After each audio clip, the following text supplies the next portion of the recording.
Human library എന്ന് വെച്ചാൽ ഒരു ലൈബ്രറി തന്നെ, പക്ഷേ ഇവിടെ ബുക്കുകൾ മനുഷ്യന്മാരാണ്. നല്ല ഇൻട്രസ്റ്റിംഗ് ആയിട്ടുള്ള ജീവിതമുള്ള മനുഷ്യന്മാരുടെ ബുക്കുകളാണ്. റീഡേഴ്സിന് വന്നിരിക്കാം, ഒരു ബുക്ക് അവരുടെ കഥ പറയും, ഒരു 10 റീഡേഴ്സ് ചുറ്റും ഇരിക്കുന്നു. ഒരു ബുക്ക് എന്ന് വെച്ചാൽ ഒരു മനുഷ്യൻ. ഇപ്പോൾ എൻ്റെ കാര്യം തന്നെ പറയാം. ഞാൻ കോളേജിൽ സെക്കൻഡ് ഇയർ പഠിക്കുമ്പോൾ തൊട്ടാണ് ഹ്യൂമൻ ലൈബ്രറി ബാംഗ്ലൂരുമായിട്ട് അസോസിയേറ്റ് ചെയ്ത് ഒരു ബുക്കായത്. അപ്പോൾ ഒരു മാസം ഞങ്ങൾക്ക് ഒരു ഇവൻറ്റ് കാണും. 45 മിനിറ്റ് ഞാൻ സംസാരിക്കുന്നു, ചുറ്റുമുള്ളവർക്ക് കേട്ടിരിക്കാം. എൻ്റെ കഥയാണ്, ആംപ്യൂട്ടി എന്നുള്ള എൻ്റെ കഥയാണ് ഞാൻ പറയുക. ഇവർക്കത് കേട്ടിരിക്കാം. സാധാരണ ഒരു സാഹചര്യത്തിൽ എന്നെപ്പോലെ ഒരാളോട് ചോദിച്ചാൽ ഒഫെൻസീവ് ആണെന്ന് തോന്നിയേക്കാവുന്ന എന്ത് ചോദ്യവും അവിടെ അപ്രിഷ്യേറ്റഡ് ആണ്. ഇഷ്ടമുള്ള എന്തും ചോദിക്കാം, ഞാൻ അതിന് മറുപടി പറയുന്നു. എനിക്ക് അൺകംഫർട്ടബിൾ ആയിട്ടുള്ളതിന് ഞാൻ മറുപടി പറയുന്നില്ല.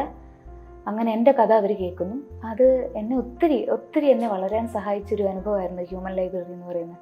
അന്ന് വരെ എൻ്റെ ജീവിതത്തിലെ ചില കാര്യങ്ങളൊക്കെ ഓർക്കുമ്പോൾ എനിക്ക് തന്നെ ഞാൻ തന്നെ സംസാരിക്കുമ്പോൾ ഇങ്ങനെ കരച്ചിലൊക്കെ വരുന്ന തരത്തിലേക്ക് ഇമോഷണൽ ആവുമായിരുന്നു. പക്ഷേ ഹ്യൂമൻ ലൈബ്രറിക്ക് പോയപ്പോഴാണ് ഞാൻ മനസ്സിലാക്കിയത്, എൻഡ് ഓഫ് ദി ഡേ നമ്മളൊക്കെ കഥകളാണ്, കേട്ടിരിക്കാൻ രസമുള്ള കഥകൾ, എല്ലാവർക്കും കഥകളുണ്ട്. അപ്പോൾ അങ്ങനെ ചിന്തിക്കുമ്പോൾ ഒരു തേർഡ് പേഴ്സൺ പെർസ്പെക്റ്റീവിൽ എൻ്റെ ജീവിതത്തെ കാണാൻ എന്നെ ഹെൽപ്പ് ചെയ്തത് എൻ്റെ ഹ്യൂമൻ ലൈബ്രറി അനുഭവങ്ങളാണ്.